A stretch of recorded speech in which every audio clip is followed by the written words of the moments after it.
In 1928, a partner at Lehman Brothers named Paul Mazur published a chillingly prescient statement in the Harvard Business Review. He wrote, "We must shift America from a needs to a desires culture. People must be trained to desire, to want new things, even before the old have been entirely consumed. We must shape a new mentality. Man's desires must overshadow his needs." This wasn't a passing philosophical observation. It was the blueprint for the modern global economy. Welcome. Today, we are exploring a concept broadly popularized as financial minimalism, specifically the framework of 10 things I stopped buying to save money. But we are going to discard the generic, surface-level advice. We are not here to talk about skipping your morning latte just to put spare change in a piggy bank. Instead, we are going to dissect consumer spending through the lens of macroeconomic theory and institutional finance.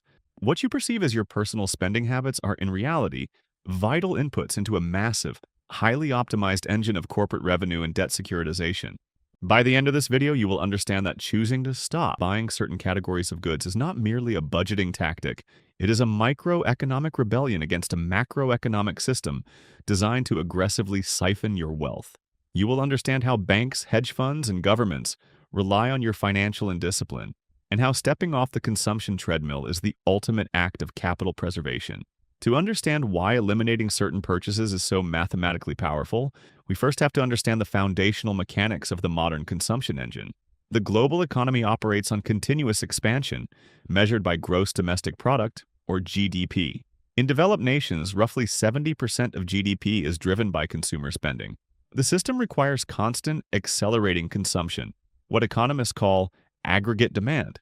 But there is a fatal flaw in human nature for an economy built on infinite growth. Eventually, people have everything they actually need. To solve this, the financial system and the corporate sector developed 3 specific mechanisms to ensure you never stop buying. First is planned obsolescence, engineering products with an artificially limited useful life. Second is the creation of Veblen goods, items for which demand actually increases as the price goes up, because their sole purpose is status signaling rather than utility. Third, and most dangerous, is the financialization of consumption, the aggressive removal of friction from the act of spending through credit. Think of your personal balance sheet as a bucket of water. Wealth generation is the faucet pouring water in. The 10 things we are about to discuss are not just leaks in the bucket, they are systemic pumps installed by institutions to drain your liquidity. When you purchase a depreciating asset on credit, like a new car, you are not just buying transportation. You are engaging in an arbitrage where you trade your future, inflation-adjusted labor, for an asset that loses 20% of its value the second rubber meets asphalt. When you subscribe to a service you barely use, you are providing corporations with something Wall Street values above all else: annual recurring revenue, or ARR. The system thrives by converting your discrete, one-time needs into infinite recurring liabilities. Your goal as a rational economic actor is to sever these liabilities. Let us venture into the unseen engine. What exactly happens when you stop buying these engineered traps, and who loses when you do? Consider the 10 things, not as a shopping list, but as 10 distinct economic traps you must learn to step around. Number 1. The financed automobile. When you finance a new car, you are feeding the shadow banking system. Wall Street bundles your auto loan with thousands of others into asset-backed securities. By driving a reliable used vehicle bought with cash, you starve this securitization machine of its yield. Number 2. The premium mediocre. This is a term for goods that are completely ordinary but marketed as luxury, like a $30 food delivery order that arrives cold, or an overpriced branded t-shirt. It is an illusion of exclusivity. Stopping this purchase cuts off the arbitrage margin for hyper-financialized tech aggregators. Number 3. Buy now, pay later. Impulse goods. Algorithms are designed to bypass your prefrontal cortex. When you click a payment installment plan for a sweater, you are engaging in unsecured short-term debt that venture capital firms are currently subsidizing to acquire you as a lifelong debtor. Number 4. Unused subscriptions. Private equity firms value software companies based on multiples of their recurring revenue. Your forgotten $10 monthly charge is literally being multiplied by 10 on a Wall Street spreadsheet to artificially inflate corporate valuation. Number 5. Veblen status symbols. These are the luxury watches or designer bags bought specifically because they are expensive. The hidden mechanic here is that you are acting as free walking billboard space for European conglomerates. paying them for the privilege of advertising their market dominance. Number 6. Annual technological upgrades. The smartphone you hold is a marvel of engineering, but upgrading it annually is booing to planned obsolescence. Tech giants rely on this artificial refresh cycle to satisfy shareholder demands for quarterly revenue growth. Number 7. Yield-negative financial products. High-fee checking accounts or aggressively marketed whole life insurance policies. By avoiding these, you stop paying institutions for the privilege of them lending out your own money at a higher spread. Number 8. Fast fashion. This is an arbitrage on global labor and environmental externalities. When you buy cheap clothing meant to last 3 washes, you are participating in a highly inefficient, globally stretched supply chain that destroys your wealth in small, continuous increments. Number 9. Excess square footage. The narrative that a larger house is always a better investment is pushed by the real estate lobby and mortgage originators. Extra space means higher property taxes, higher utility costs, and a larger mortgage, all of which serve local governments and banks, not your net worth. Number 10. Synthetically marketed wellness. The multi-trillion-dollar wellness industry commodifies basic health. Expensive supplements and esoteric fitness gadgets often replace the free foundational pillars of sleep, nutrition, and movement, siphoning your capital into a heavily marketed void.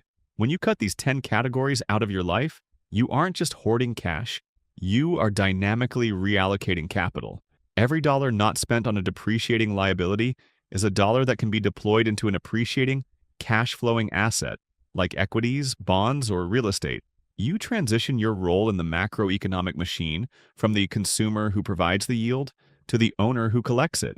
To fully grasp the magnitude of this shift, we must look at historical precedent. The origin point of our modern consumer debt machine can be traced precisely to the year 1919. In the early 20th century, the Ford Motor Company dominated the automobile industry. Henry Ford's model was simple: build a rugged, affordable car, the Model T, and sell it for cash. It was a utility vehicle, but General Motors realized they could not compete with Ford on price. So, under the guidance of Alfred P. Sloan, GM invented 2 concepts that would permanently alter human economic behavior. First, they introduced the annual model change, the genesis of planned obsolescence. Suddenly, your car wasn't just transportation, it was a reflection of whether you were up to date. But people didn't have the cash to buy a new car every year. So, in 1919, GM created the General Motors Acceptance Corporation, or GMAC. They invented the modern consumer auto loan.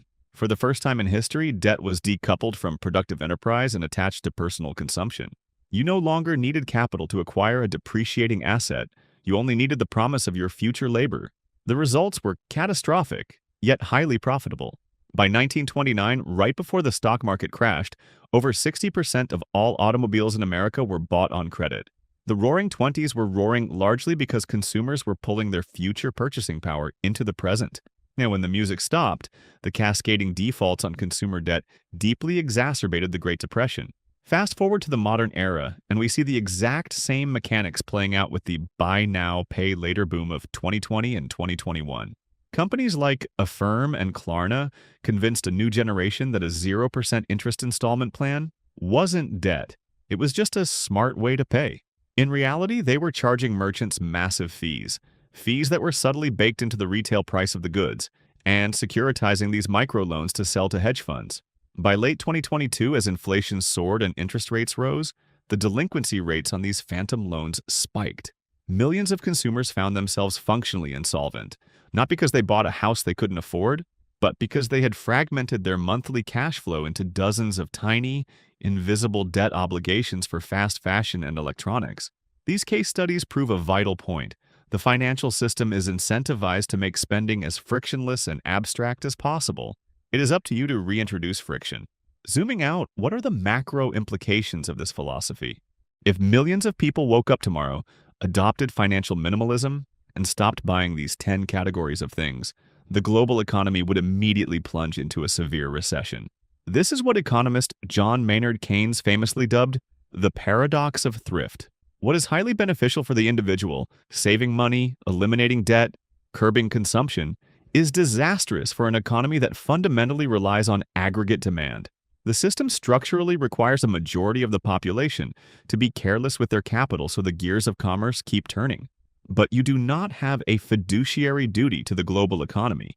You have a fiduciary duty to yourself and your family. By actively choosing to stop buying financed cars, Veblen goods, excess square footage, and microtransactional illusions, you are opting out of a silent tax levied by corporate engineered desires. You are rejecting the premise that your social value is tied to your consumption velocity. Financial minimalism is not about deprivation, it is about capital allocation. It is the ruthless elimination of engineered liabilities so that you can acquire genuine, productive assets. The next time you are prompted to subscribe, upgrade, or finance, ask yourself, am I buying this to serve my own economic interests, or am I just fulfilling my assigned role as a consumer in someone else's business model? Protect your balance sheet. The system certainly won't do it for you.